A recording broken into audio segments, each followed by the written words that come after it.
Well, good evening, everyone. My name's Aaron Prim, and I work for the city of Dayton, Yes, sir. the Dayton Mediation Center. I'm so thankful for the city of Kettering to invite me out today to be the MC. And we just want to welcome you and everyone here in the city of Kettering to the Juneteenth celebration. Yes. So we want to thank the Kettering Parks, Recreation, and Cultural Arts and the Board of Community Relations for having this joyful event here today. Today is all about history, about progress, about celebration and community. We're so glad that you're all here with us today. So you've been listening to the fabulous sounds of the Love Locks experiment. They are amazing. I'm sure you all would agree. Yes. And they will be back out here in a little while to play. Give them a hand if you can. Fantastic. So it's Juneteenth. Do you all know what you're celebrating here today? Just the briefest of history lessons for you. In 1865, Texas was the last remaining state in the Confederacy, still holding on to institutional slavery. On June 19, 1865, federal troops arrived in Galveston, took control of the state, and proclaimed freedom for the enslaved people of Texas. Jubilee Day celebrated that momentous news, and it gradually spread over time and across the country to where we are here, right here today. Juneteenth is an African-American celebration of emancipation, but today we're all celebrating together. As Martin Luther King Jr. said, no one is free until we are all free. So let's get on with it. I want to welcome to the stage Dr. Candace McCoy, if she was here, and she is, fantastic. She's an English teacher and an intervention specialist in Kettering City Schools. Dr. McCoy will sing our national anthem, followed by Lift Every Voice and Sing. Dr. McCoy.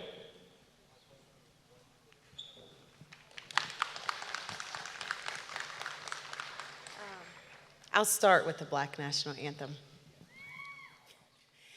Lift every voice and sing till earth and heaven ring, ring with the harmonies of liberty. Let our rejoicing rise high as the listening skies. Let it resound loud as the rolling seas. Sing a song full of the faith that the dark past has taught us. Sing a song full of the hope that the presence has brought us. Facing the rising sun of our new day begun. Let us march on till victory is won.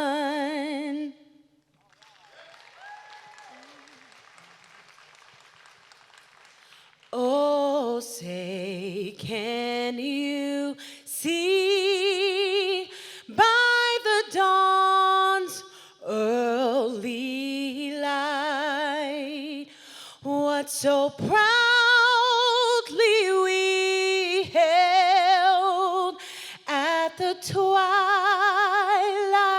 last gleaming, whose broad stripes and bright stars through the perilous fight o'er the ramparts we watched were so gallant streaming, and the rockets regular,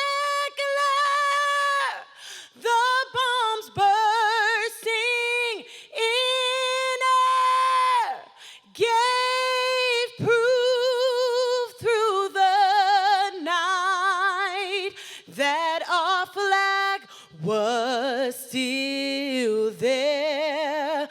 Oh, say does that star-spangled banner yet wave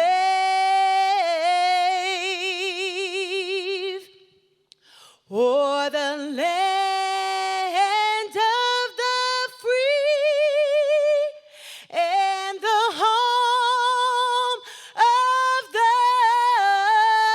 the brave.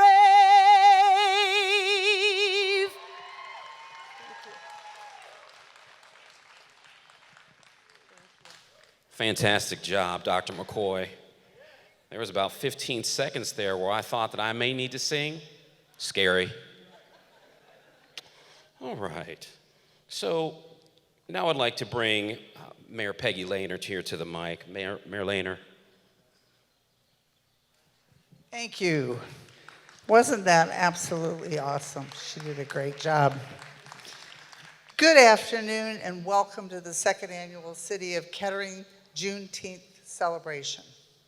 It is an honor to celebrate with all of you this important piece of American history, proving that change can be realized and progress made. The Board of Community Relations and our Parks, Recreation, and Cultural Arts Department have done an exceptional job planning for this meaningful gathering. The City of Kettering is proud to celebrate this important national holiday commemorating June 19th, 1865, when federal orders freed all previously enslaved people. As we join to celebrate change today, the scars of deplorable injustice will be ever present. As a community, we will stand and attempt to end racism and everything those scars represent.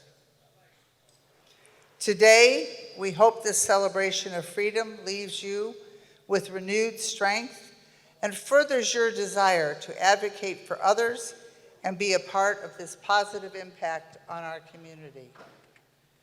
Finally, thank you to our youth choosing to speak up and make a difference. They are paving the way for even more change and powerful futures. It is now my honor to introduce the Board of Community Relations Martin Luther King Jr. Writing Contest high school winner, Leah White.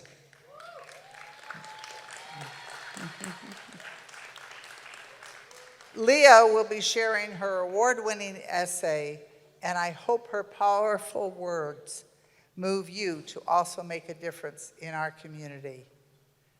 Leah? Can I put this on here?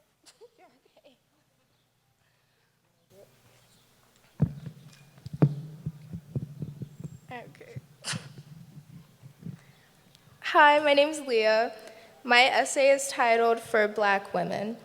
This is a story about a black woman named Regina Smith. Miss Smith was born on July 14th, 1976. She is a single mother of 3 and has excelled in every project that she takes on. She is fierce, outgoing, independent, and most importantly, my loving mother. Growing up, I know it was hard for my mom to provide for myself, 2 siblings, and also herself, sometimes having to work 2 or 3 jobs just to pay for the bills and give us food to eat. I didn't know this growing up because she was so persistent in making a better life for her children than what she may have had herself. She always had a poker face and had to keep this confident composure even if it was so exhausting to have to work her life away, but she did it anyways. You won't hear about her successes and her struggles and think, this lady is a superwoman. You won't hear about on top of all the jobs she was working, she also went back to college and got her degree. You won't hear any of this being in the spotlight because at the end of the day, she is a black mother, and this is what is expected of black women in American society. The most disrespected person in America is the black woman. The most unprotected person in America is the black woman. The most neglected person in America is the black woman, Malcolm X. Black women have been at the head of the civil rights movement since before the movement even began. Black women are constantly fighting for equality, justice, and respect. There is no winning in this society for the black woman because if she speaks up, she is angry. If she speaks up, she is aggressive. If she speaks up, no one will care to listen. The black woman is supposed to provide. She is supposed to work until she has no more energy left, and even then, she will still not amount to the rest of society. She will still be at the bottom and continue to be disrespected. Injustice anywhere is a threat to justice everywhere. Dr. Martin Luther King Jr. We need to do better as a community. We need to come together and protect our black women because at the end of the day, they will always give their last for anyone. MLK spoke about injustices back in the 1950s, and we are still having the same conversation today with little to no progress. We may be integrated in school systems, we may be using the same bathrooms, but we are more divided than ever. Ms. Smith should not feel as though the weight of the world is constantly on her shoulders, along with numerous other black women and black mothers that may have a similar story. We as a nation have to support the women that do the most for us, for a better future. Thank you.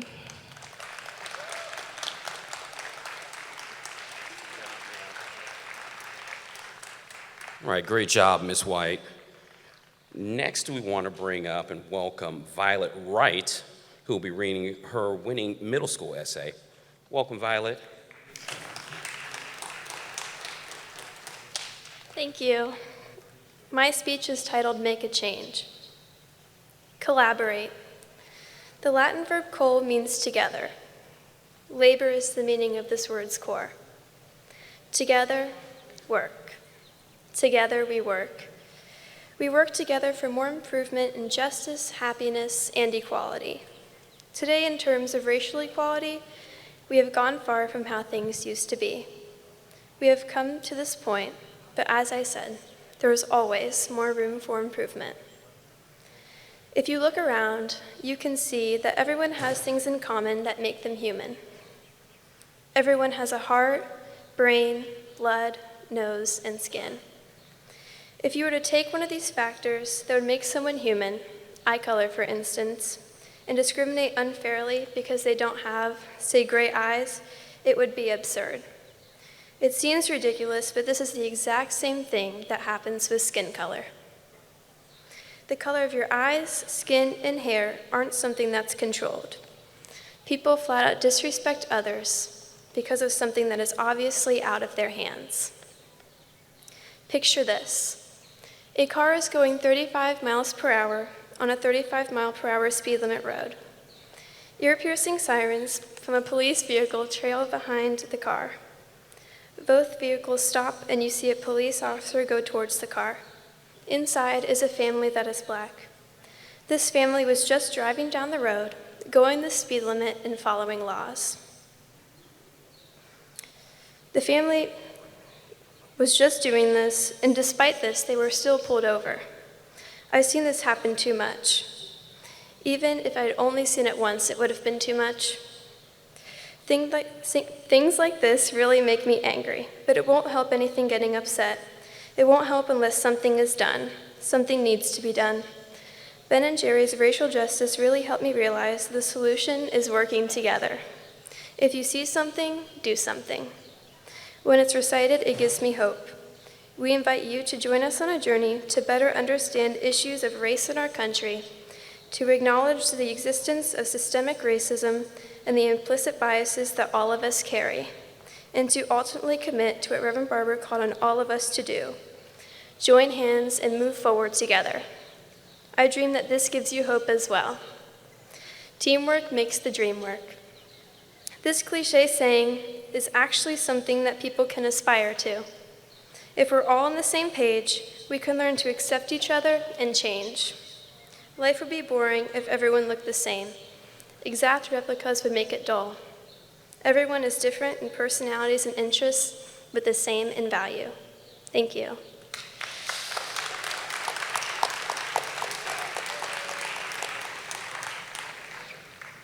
Excellent job, Ms. Wright. So to bring everything together today for us, we're going to bring out here in a moment Mr. Faheem Curtis Khidr. If you were able to attend Kettering's first Juneteenth program at Poland Farm last year, you heard Faheem deliver a personal, compelling presentation that brought history home to our community. He's a tenured faculty member and equity fellow at St. Clair Community College.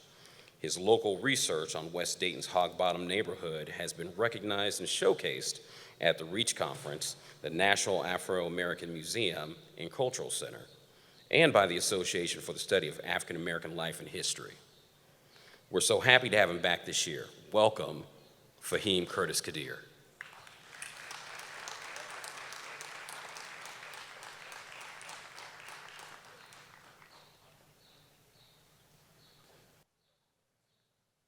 Good afternoon, all. Let me unhook this. What's happening? I like to stalk the stage a little bit, like I'm a real performer, but I'm not. I'm a professor, right? But before I get started, and I know you're gonna hate it, but whenever I see Mama Renee, I will never not give her her propers. And so I would like to acknowledge Mama Renee McClendon for being here and supporting me. A huge part of my growth and development for any type of academic that she would like to call me lays at her feet. Because it was several years there where I was fluttering as a student, trying to find my way, went to the parochial school, went to public school, correctional school, and then Mama Renee wrapped her loving arms around me and got me right. So I always want to take time to do that.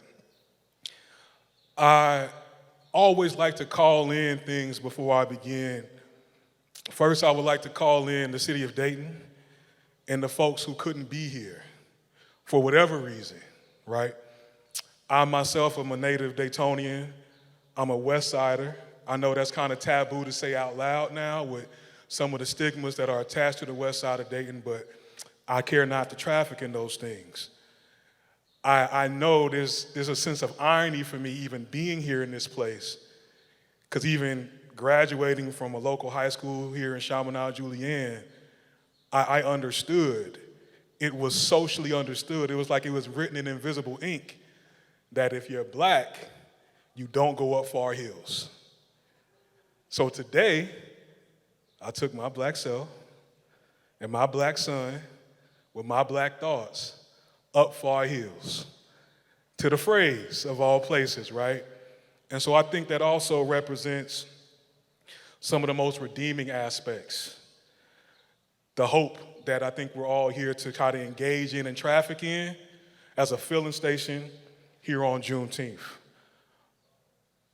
First, we're going to go from the macro to the micro, right? We're going to start with the larger historical implications of Juneteenth, how it came to pass, the lead up to Juneteenth, and also the aftermath of Juneteenth, and then we're going to move into the modern construct, right? Some of the issues and some of the things that we're seeing presently, and also where Juneteenth stands currently, as we see so many things changing, particularly at the federal level, that could potentially undermine some of the larger celebrations that we see at Juneteenth. But in the spirit of Juneteenth, I'll kind of let the cat out the bag. Those things aren't necessary for us to celebrate this, because they never were in the first place. It's about the people. I want to start with a quote from Marcus Garvey. Look for me in the whirlwind. Look for me in the whirlwind or a storm. Look for me all around you. For with God's grace, I shall come back with countless millions of black men and women who have died in America, those who died in the West Indies, and those who died in Africa to aid you in the fight for liberty, freedom, and life. This is an iconic quote, and I think it really captures the spirit, the underlying spirit of Juneteenth. I also want to set some baseline definitions so as I move along and we're having this dialogue, this discussion, I don't necessarily lose you, right? When we use the word or hear the word racism, I come from the Carmichaelian school of thought, Stokely Carmichael school of thought. Racism is a simple equation, right? It's prejudice plus power. That equates to racism. Power in the West manifests itself in three ways: social, political, economic. Right? When you control two of those three levers here in the West, when I say the West, I mean North America, Central America, South America, the Caribbean, right? The Polynesian Islands, so on and so forth, you have a quorum for power. It's not a mystery. I'm not saying anything radical when I say we understand, typically here in the West, who traffics in power and who decides who has a taste of that power. I think that's important to note. Also, when we talk about those who were enslaved, reframing it, those are hostages, right? Instead of saying slaves, we're looking at hostages. Slave owners, human traffickers. Plantations, death camps. Mistresses, rape victims. Look no further than Thomas Jefferson, right? This is common knowledge, or at least it should be at this point. Discipline, branding, beating, murder, right? That's torture.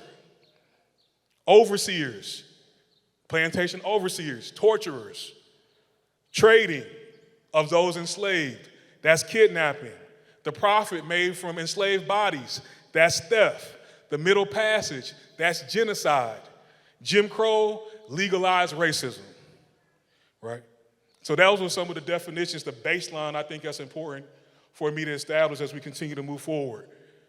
I'm not going to bog you guys down with dates, but I do think dates are important as an overview, right? These are things that you guys can take away, tangibles, like right now as you go home to do the work and actually reflect on what Juneteenth means and your place in it. 1619, these are the first enslaved persons that arrived in Virginia, right?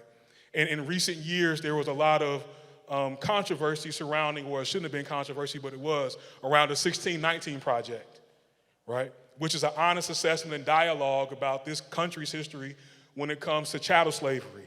1813, why is that important? That's Nat Turner's Rebellion.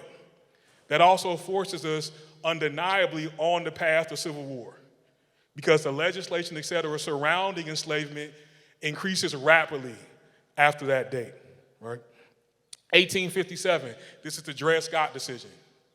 This formally legalizes racism, right? It legalizes racism to the point, when we talk about the American Constitution, we have to have amendments to change, right, this firm entrenchment. The 13th, 14th, 15th Amendment, all surrounding black bodies, all surrounding the black body politique. 1865, and that's the key date while I'm here. That's what's brought us together. Not just 1865, but June 19th, 1865, General Granger goes to Galveston, Texas, with 2,000 federal troops. And these are troops who are hardened. He didn't come down with men who had just enrolled. These are men who had seen battle, who had shed blood, had taken lives. He also comes down with estimates vary, between another 5,000 and 10,000 volunteer troops. Some of these troops had seen battle, some of them hadn't. The implicit understanding with this is that in 1865, he needed to come with guns and cannons and pistols in order for black folks to be turned loose from the chattel slavery system that existed in Galveston, Texas. Now, oftentimes, I think for our own comfort, we like to paint this particular occurrence as black folks waiting for Superman. That could not have been further from the truth. We had the telegram by that point in time. Black troops had traveled back and forth from Louisiana and Texas at that time. Enslaved persons knew they were free. They were not ignorant, but they did not have the power to wrestle freedom back or have freedom on their own accord. When we talk about this idea of freedom, there's no apprenticeship to it. There's no training wheels to it. Either a man is free or he's kept from being free. When we look at Juneteenth, the leading up into Juneteenth, the things that necessitated Juneteenth, we're also looking at a continuation of that same social hierarchy that led us into the Civil War in the first place. For those of you who have taken a history class or two before, you'll understand when we talk about the immediate aftermath of June 19th, 1865, we call it Reconstruction, right? The country attempting to reconstruct itself after Civil War. Another name for that, casually amongst historians, we call that America's Second Civil War. America's Second Civil War. When you look at Reconstruction, if you take the conservative estimate of saying it lasted 10 years, we recognize roughly 25,000 federal troops died over that 10-year period. Now, just to give you context, that's more than the Korean War, that's more than the Spanish-American War, that's more than the Mexican-American War combined in that 10-year period. Keep in mind, this is coming off of 750,000 casualties with the American Civil War. Now, when I say casualties, that doesn't necessarily mean men who have died. If you got a flesh wound, right? If you broke your hand, you're considered a casualty. If we actually look at the bodies, the men who lost their lives in conflict, it numbers around 500,000. To give us greater historical context when we're talking about the lives that were lost in this leading up to Juneteenth, you can combine World War I, you can combine World War II, you can combine Vietnam. It gets to around half of 500,000, right? And so when we talk about these historical occurrences, because it's going and getting into antiquity and it's over 100 years ago, sometimes we actually can lose context of what it means for this to actually have happened. When we look at the black contributions to the Civil War, rough estimates have it around 20,000 black troops lost their lives in the American Civil War. And so when we talk about Juneteenth, one of the things that's important to note, if we're tracing this idea of freedom, there hasn't been a war that America's fought that black folks hadn't fought and died in.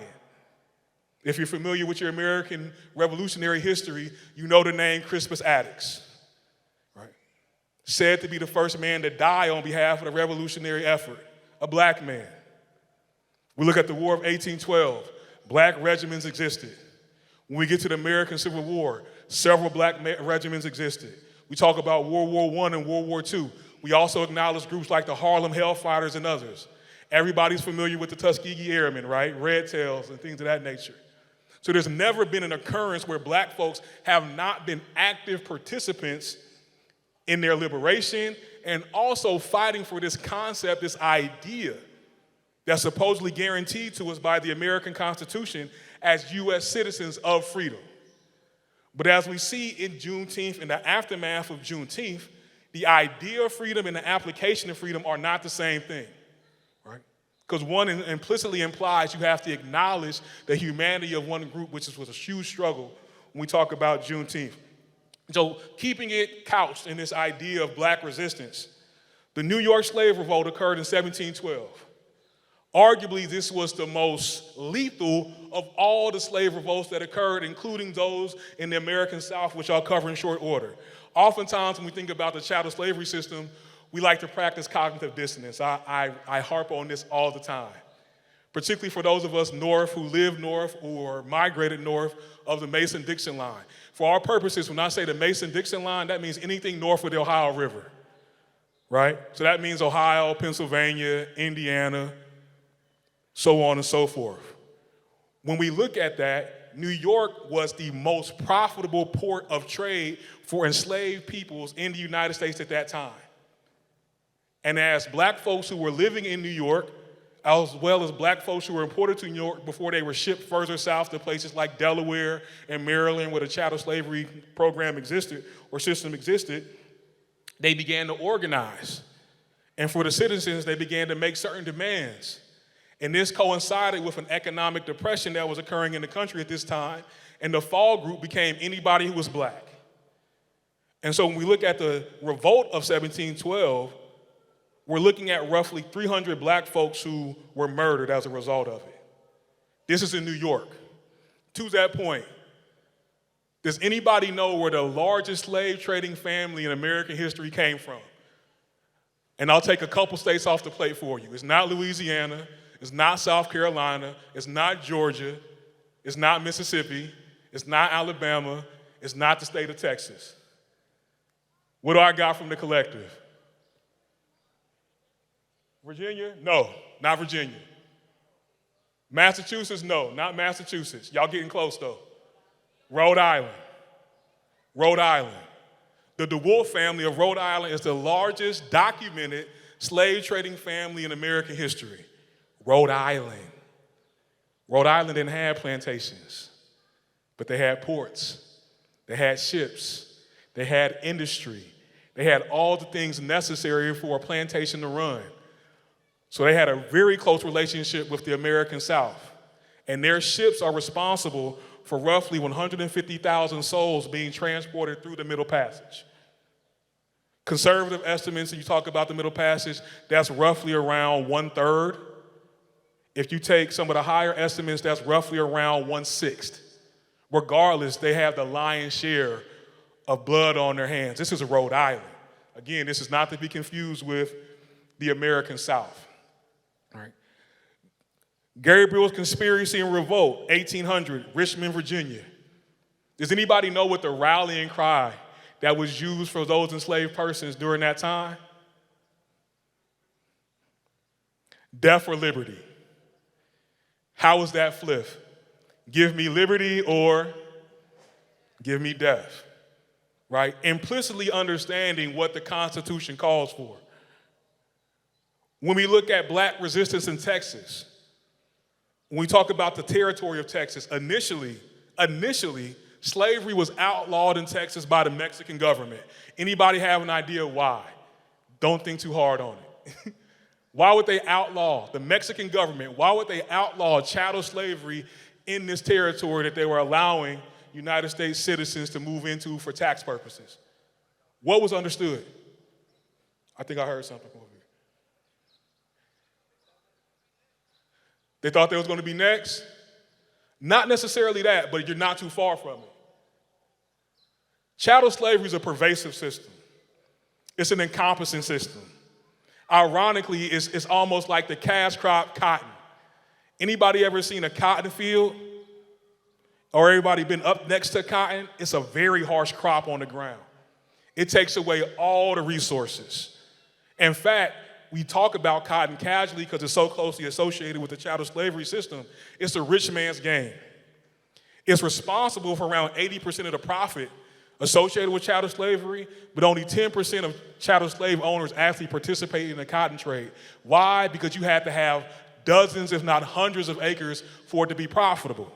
Because you had to rotate your fields. Ironically, the country of Mexico was fully aware the moment we allow one slave in, that turns to 20. 20 turns to 100. 100 turns to 500. 500 turns to 1,000. And it grows exponentially to the point where Mexican citizens themselves are going to be outnumbered and then outsourced with a resource they can't compete with, which is free. So they said no. Now, naturally, American ingenuity gets involved. They say, well, these aren't slaves. These are indentured servants who have a lifetime contract.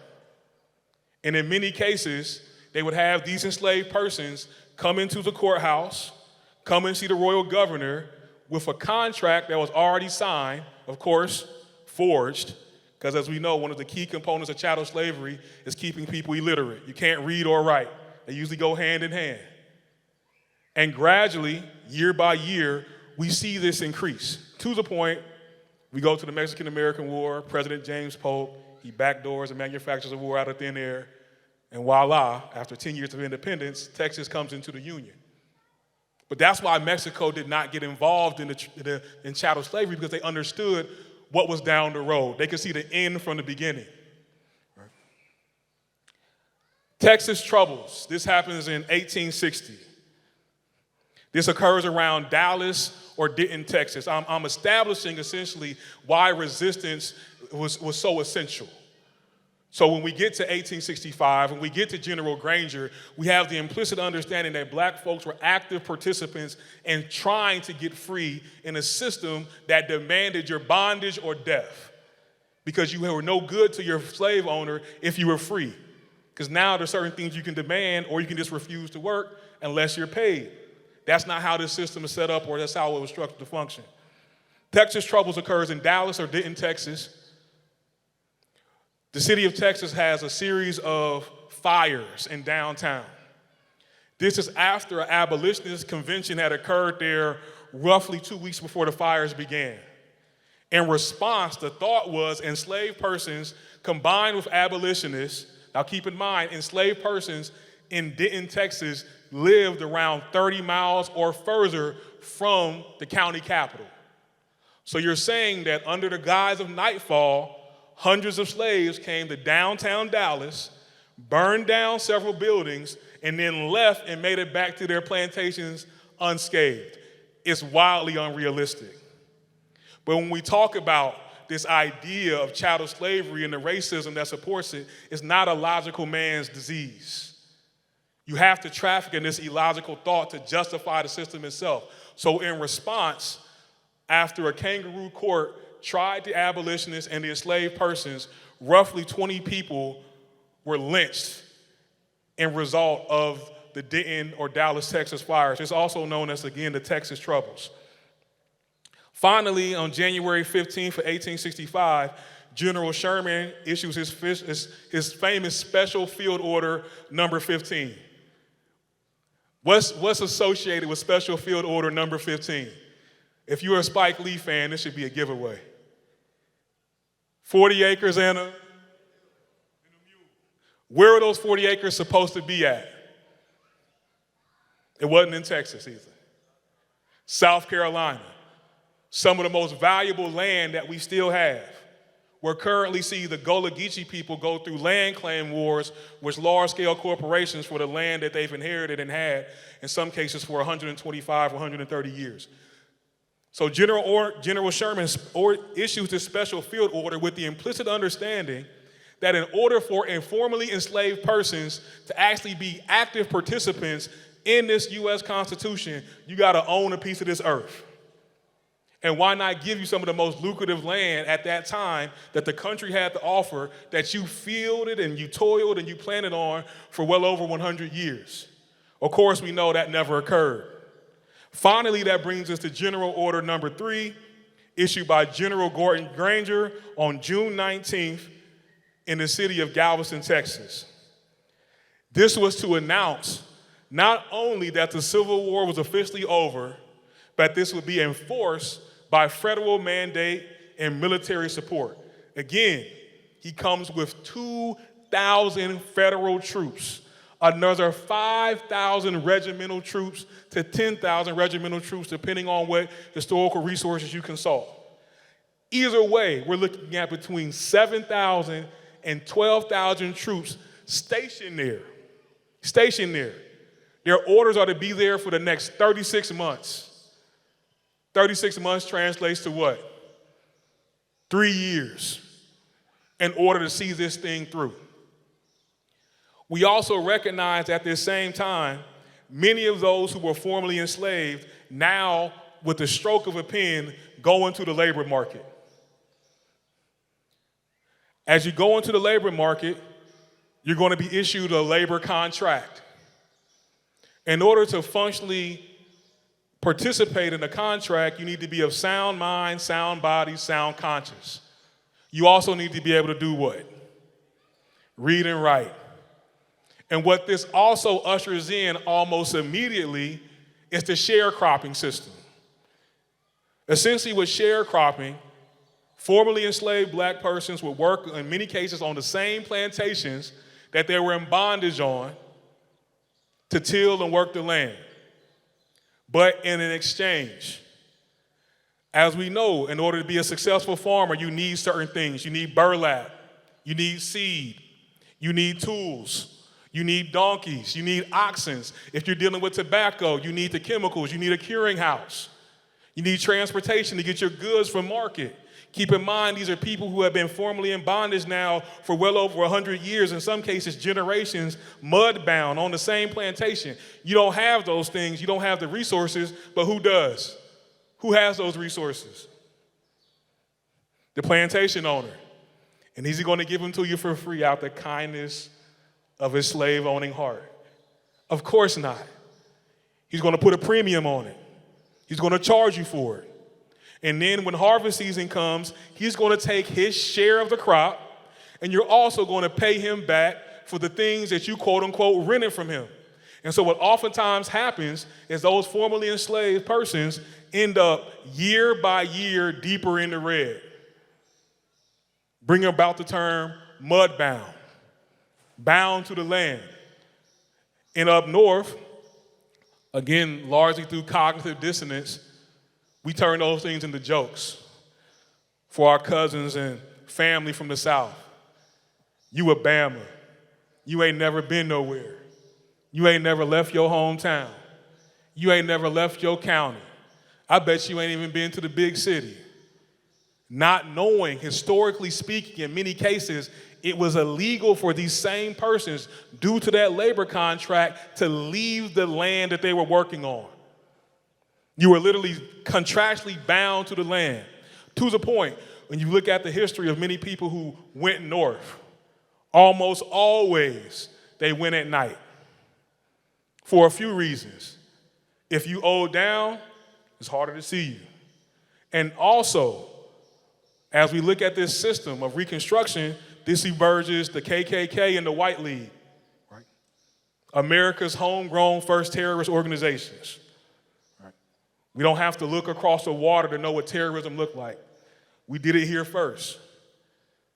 To the point where those black folks knew their best chance to escape without the threat of physical violence from these same terrorist groups was at night. We also look at when black folks travel. For those of you who are my geometry whizzes, what's the quickest distance between point A and point B? A straight line. If you talk to black folks in Dayton, you ask them, where your folks from? They're going to tell you Tennessee, Georgia, Alabama. You might get a sprinkling of Virginia. You'll see more of that during the Industrial Revolution, as folks leave the Appalachian South to come get industrial jobs. But by and large, a lot of our families come from states directly underneath Ohio, because that was the cheapest train ticket to get you out of the American South forward. Keep in mind, Special Field Order number 3 has been established. Technically speaking, black folks are free. Technically speaking, you have guarantees from the Constitution that allow you to pursue life, liberty, and the pursuit of happiness. Things that have still eluded black America in mass.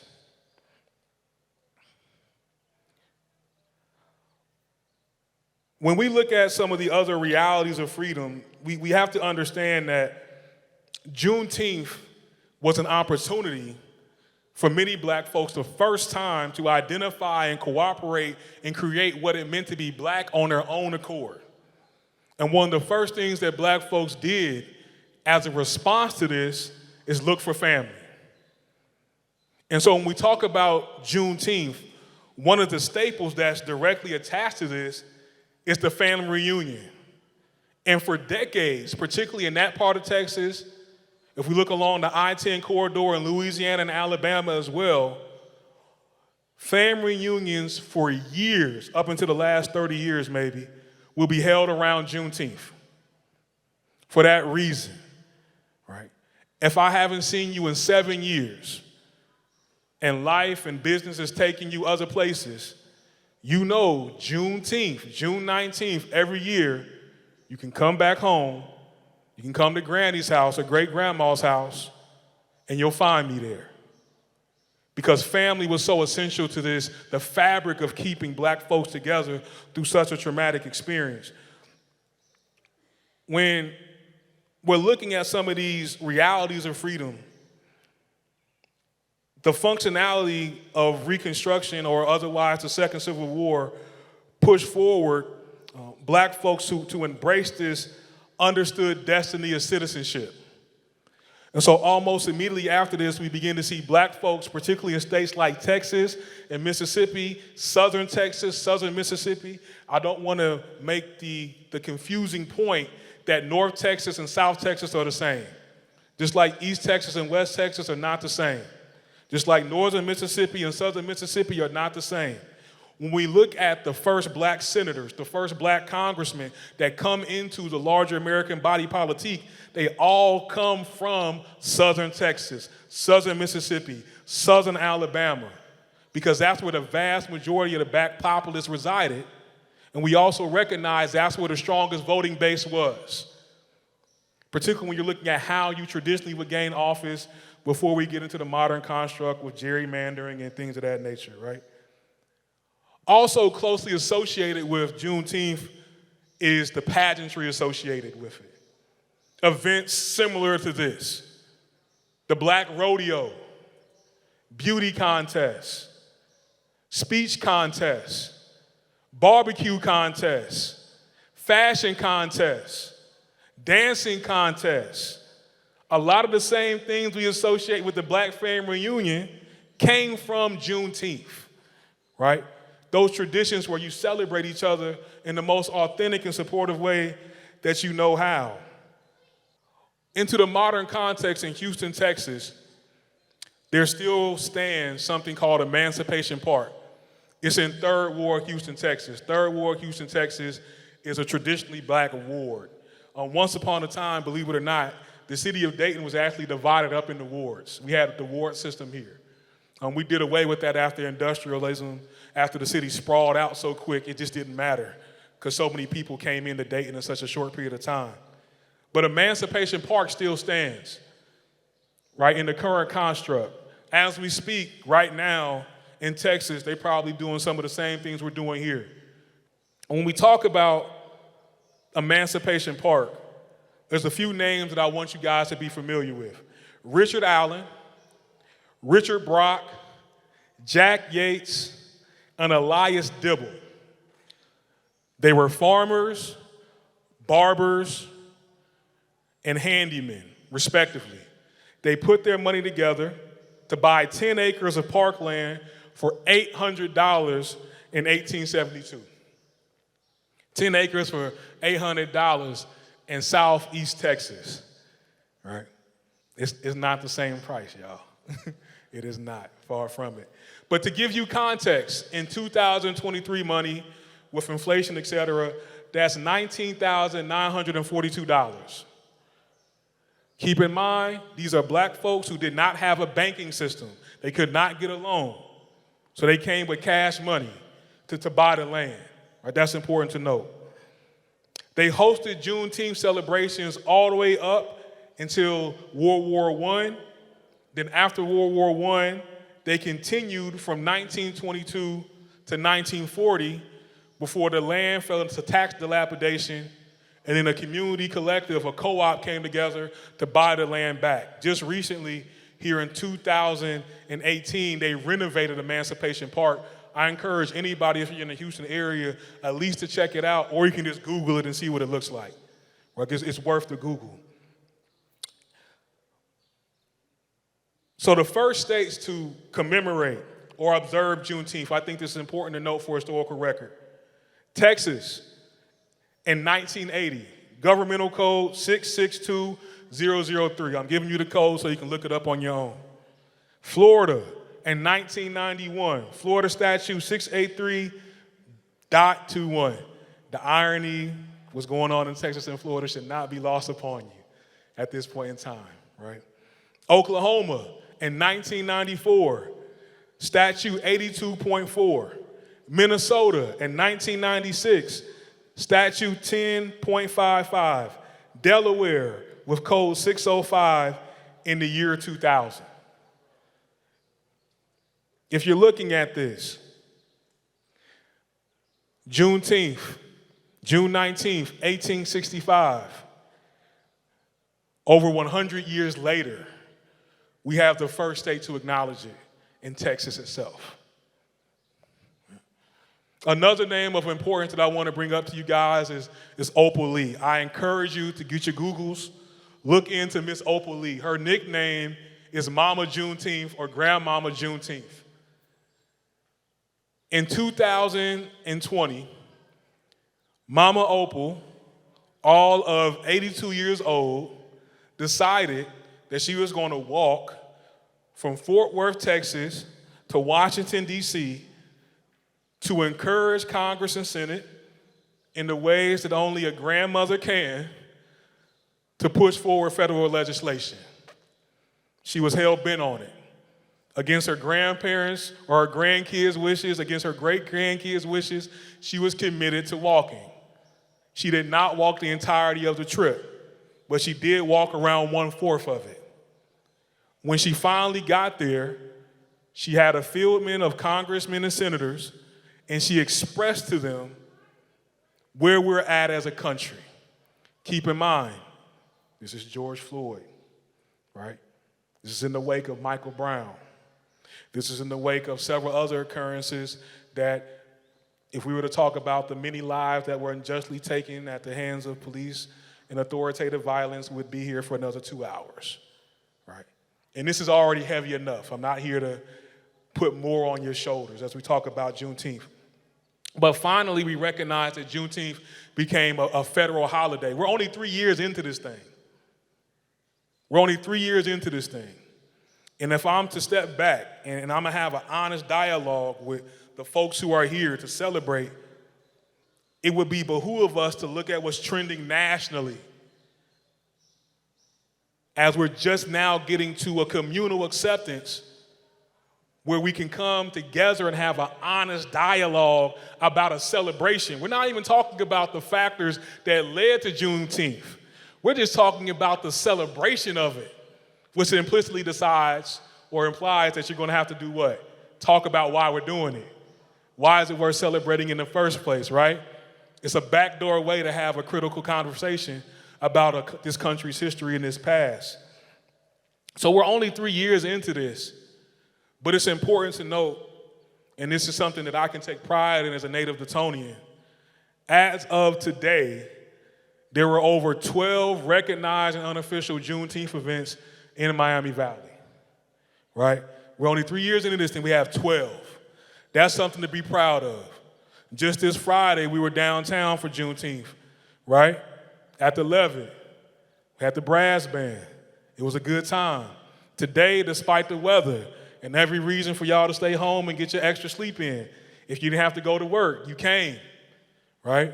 At Liberation Park, Superior and Broadway, on the west side, they had the traditional Juneteenth celebration.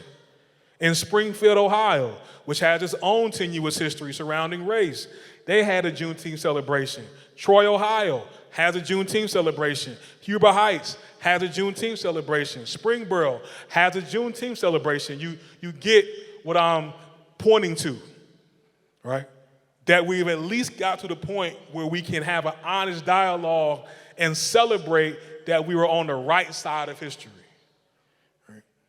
And so as I bring this to a close, and I do want to open it up for questions, thoughts, and commentary, I want to leave with you guys the idea of the work to be done. Right? I don't like to traffic in what ifs and half truths, etc., because I don't think that would be fair to the folks who are here. I assume if you came, you're ready to think, you're ready to talk, you're ready to do the work. What can be done after today, right? After you had that good peach cobbler waffle over there, if you haven't, do that, right? I ain't lying. I might stretch the truth, but I won't tell a lie. It's good, right? After you enjoy that, after you make your rounds at the booths and the kids get the free stickers and all that good stuff, which is awesome, ask yourself, what am I adding to the edifice? What am I contributing to the continuation of this truly American idea, right? It's truly American at its core. This idea that American citizens by birth are guaranteed certain inalienable rights. Am I trafficking in the support of it, or I'm in detriment of it? And that's an internal dialogue. I'm not asking you to come spill your guts to me. Don't do it. I don't got the bandwidth right now. I'm hot. I'm a little bit tired, right? I don't want to be rude. But take some time to do that, right? Actually get something from this day outside the trivial, the vain, and the vulgar. So next year we can have different dialogues Not just here. That's not just simply us here. This is a message to the larger panacea of the American citizenry, right? What can actually be done? What are you contributing?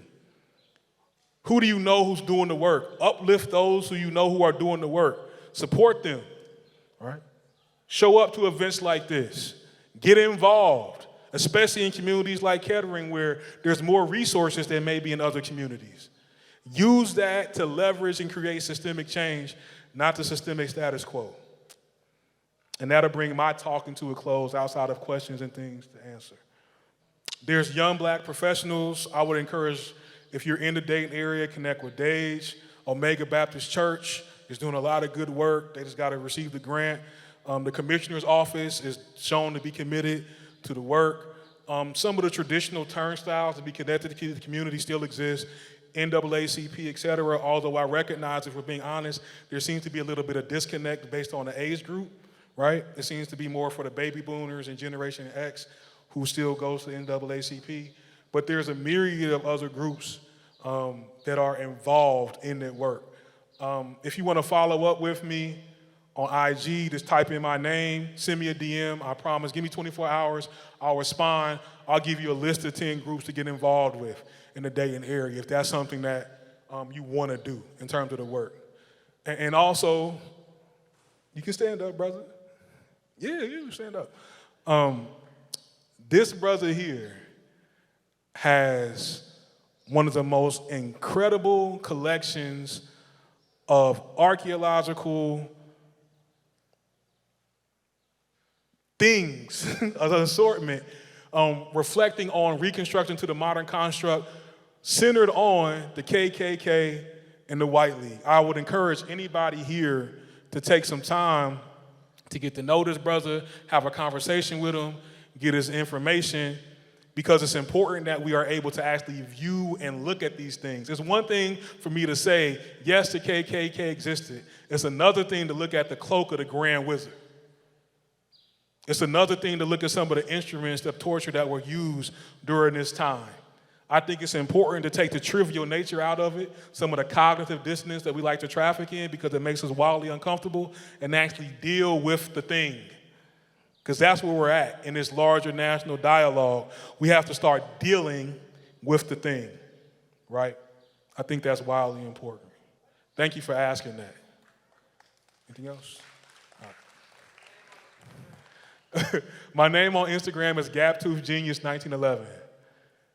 Right. GAPTOOTH Genius1911. There it is. There it is. Thank y'all.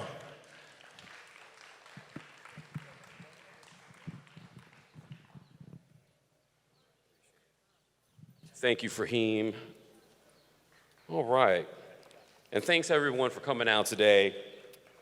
We've got some more music coming from the Lovelock Experiment. Please stop by and visit all the guests here, the small and black-owned businesses, arts and crafts, and organizations who are making our community great. Get a bite to eat from the food trucks, visit the bookmobile, meet your neighbors, have a great time. And once again, thank you all for coming out here. Happy Juneteenth.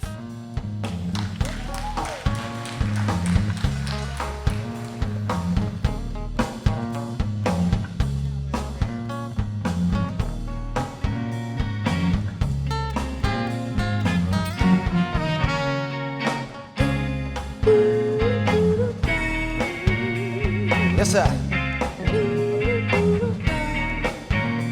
Little oldie but goodie. Mixed with some original music. The Lovelock Experiment. Yes, sir.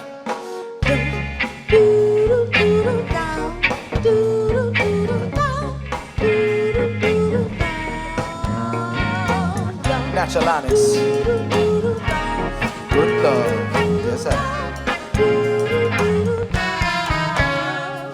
Just my imagination running away with me. Just my imagination running